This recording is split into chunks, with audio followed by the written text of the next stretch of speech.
Hello everyone, welcome to your channel divine ज्ञानम। आपका अपने चैनल डिवाइन ज्ञानम में स्वागत है।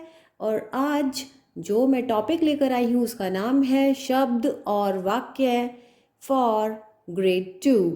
So without any further delay let's get started. तो शब्द और वाक्य, जैसा कि हमें नाम से समझ में आ रहा है, शब्द। तो शब्द किसे कहते हैं? दो या दो से अधिक वर्णों के मेल से शब्द बनता है। जैसे फल, गुलाब, अमरूद आदि। क्या बोला मैंने? दो या दो से अधिक वर्णों के मेल से, मतलब फल, एक वर्ण फ हो गया और दूसरा वर्ण है ल। तो जब हम इन दोनों को मिलाएंगे तो बनेगा फल। ऐसे ही गुलाब, गुलाब, अमरूद, अमरूद। ठीक है, इस तरह से हमने जब कोई शब्द वर्णों को मिलाया तो शब्द बन गया। और इसका मतलब आपको पता है, फल क्या होते हैं, गुलाब क्या होता है, अमरूद क्या होता है, आपको मतलब पता है। तो जब हमें किसी शब्द से उसके मतलब की बारे में समझ में आ जाए तो वह होता है शब्द। अब यहाँ पर लिखा है लफ, लफ, ये क्या हुआ? कुछ भी नहीं। बलागु, कुछ भी नहीं बना। अरमूद, तो हमें इस शब्दों से कोई भी मतलब या अर्थ इनका नहीं समझ में आ रहा, तो ये शब्द नहीं है। ठीक है, यानी कि जो शब्द होने चाहिए वो सार्थक वर्णों से मिलकर बनने चाहिए। आपको समझ में आ गया शब्द क्या होता है? तो शब्द होता है जिसका हमें अर्थ समझ में आ जाए। ठीक है, उसकी परिभाषा ये है और आपने उसके उदाहरण भी देख लिए, तो आप इसको अच्छे से याद करिए परिभाषा को। नेक्स्ट क्वेश्चन है, वाक्य किसे कहते हैं? अब वाक्य क्या होता है? शब्द हमने पढ़ लिया, तो अब हम वाक्य देखेंगे। इसी तरह से शब्दों के सार्थक समूह से वाक्य बनता है।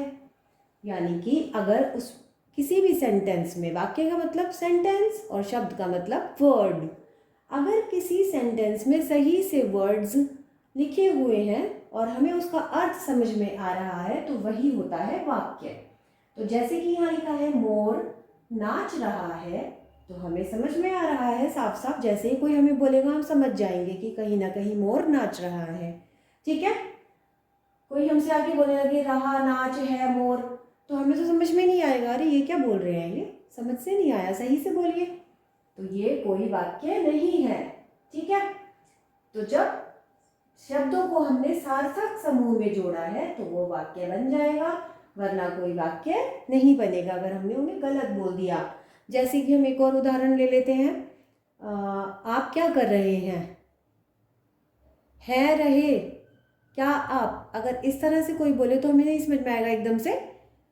हो सकता है हम बाद में जंबल्स वर्ड्स को इनको अरेंज करके समझ जाए, लेकिन फिर भी गलत सेंटेंस हुआ ना। तो सही सेंटेंस, इसीलिए उनको सही शब्दों को हमें सही ढंग से लिखेंगे तो वो वाक्य बन जाएगा। अब है वाक्य के कितने प्रकार होते हैं? तो वाक्य के होते हैं दो प्रकार। वाक्य के दो प्रकार होते हैं, पहला है उद्देश्य और दूसरा है विधेय। तो हम इनके बारे में अभी पढ़ेंगे, इनकी परिभाषा। सो स्टूडेंट्स, नेक्स्ट क्वेश्चन है, वर्ण और शब्द में अंतर बताइए। अभी हम पढ़ रहे हैं शब्द और वाक्य चैप्टर, लेकिन इससे पहले हमने देखा था शब्द किसे कहते हैं और वाक्य किसे कहते हैं। अभी हम वर्ण और शब्द में अंतर देखेंगे। वर्ण का चैप्टर हम पहले पढ़ चुके हैं, लेकिन इन दोनों का अंतर समझ लेते हैं। भाषा की सबसे छोटी इकाई वर्ण कहलाती है, जिसके टुकड़े नहीं किए जा सकते। ठीक है, जैसे अ, ई, क, ल, ये सभी वर्ण कहलाते हैं। ठीक है, क्योंकि अ, ई, क, ल कोई भी शब्द या कुछ भी नहीं बनते, बस ये एक वर्ण है, अक्षर है। ठीक है, और शब्द किसे कहते हैं? दो या दो से अधिक वर्णों के सार्थक मेल को शब्द कहते हैं। जैसे कमल, चिड़िया, है ना। इसी तरह से कोई भी शब्द बने जिसका हमें अर्थ समझ में आए वह शब्द कहलाता है। ठीक है, अब हमने देखा था कि शब्द, जो वाक्य था उसके कितने प्रकार होते हैं। वाक्य के दो प्रकार होते हैं, पहला है उद्देश्य और विधेय, दूसरा। अब इन दोनों में हम अंतर समझेंगे। उद्देश्य और विधेय में अंतर बताइए। उद्देश्य क्या होता है और विधेय क्या होता है, ये हमने यहाँ लिखा है, इसको हम समझ लेते हैं। पहले उद्देश्य, वाक्य में जिसके विषय में कुछ कहा जाए। जो सेंटेंस होता है हमारा एक, उसमें अगर हम कोई बात बोल रहे हैं तो वो किसके बारे में बोल रहे हैं, वह कहलाता है उद्देश्य। ठीक है। और विधेय क्या कहलाता है, उद्देश्य के बारे में कुछ कहा जाए। अभी हमने बताया कि हम जिसके बारे में कोई बात बोल रहे हैं, लेकिन हमने जो बात बोली है वो किसके बारे में बोली है, वो विधेय कहलाता है। अभी हम आपको अच्छे से समझ में आ जाएगा जब हम एक सेंटेंस को देखेंगे और उसको समझेंगे। तो इसका उदाहरण है, जैसे कोई भी सेंटेंस ले सकते हैं हम। गीता खेल रही है, तो हम किसके बारे में बता रहे हैं बच्चों? यस, गीता के बारे में। तो गीता कौन हो गया? उद्देश्य। उद्देश्य का मतलब इंग्लिश में होता है सब्जेक्ट और विधेय का मतलब होता है ऑब्जेक्ट। ठीक है। गीता खेल रही है, तो उद्देश्य है कौन? गीता, क्योंकि गीता के बारे में बात हो रही है। राम पढ़ रहा है, तो राम के बारे में बात हो रही है, तो राम उद्देश्य हो गया।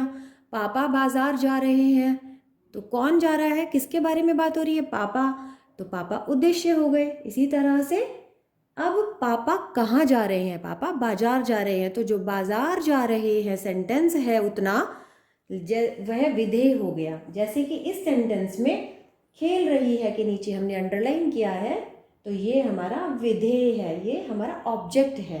ओके स्टूडेंट्स, आपको अच्छे से समझ में आ गया। तो इतना पार्ट हमारा उद्देश्य हो गया और इतना पार्ट हमारा विधेय। हर सेंटेंस में इसी तरह से हम समझेंगे। मैंने आपको अभी 2 सेंटेंस बताए हैं।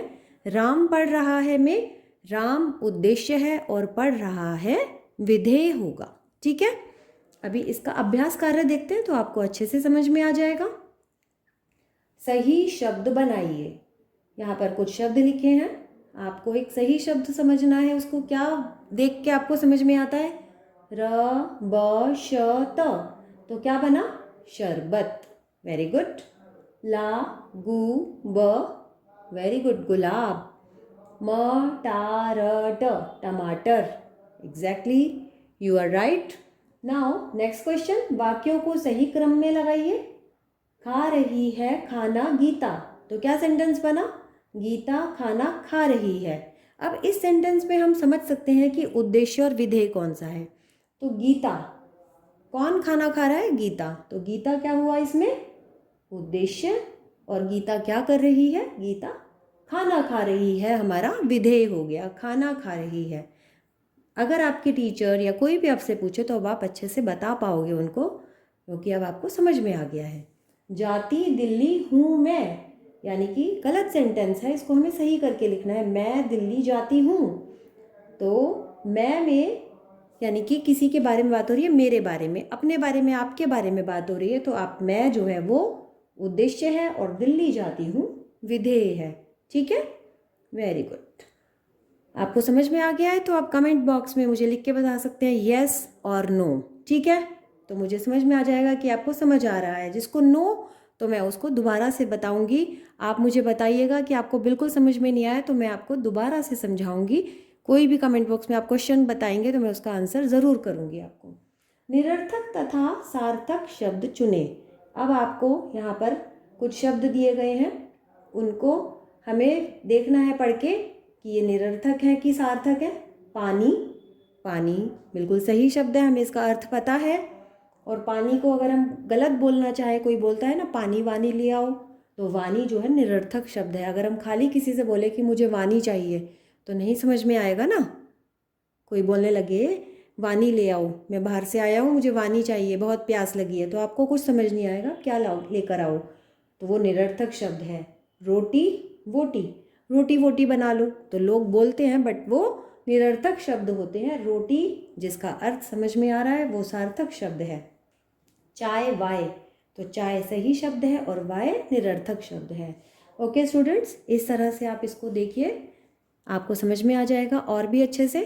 और अब वही जो मैंने बोला था समझ में आ रहा है तो यस कीजिए। और आपको ज़रा सी भी वीडियो पसंद आई है, आपको तरीका पसंद आया है मेरा, तो लाइक करिए, सब्सक्राइब करिए चैनल को। आपको और भी चैप्टर्स में आगे के बताने वाली हूँ।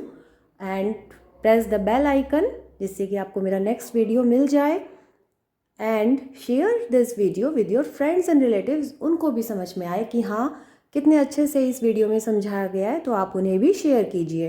Okay, and the channel name is divine Gyanam. Welcome and bye bye, take care.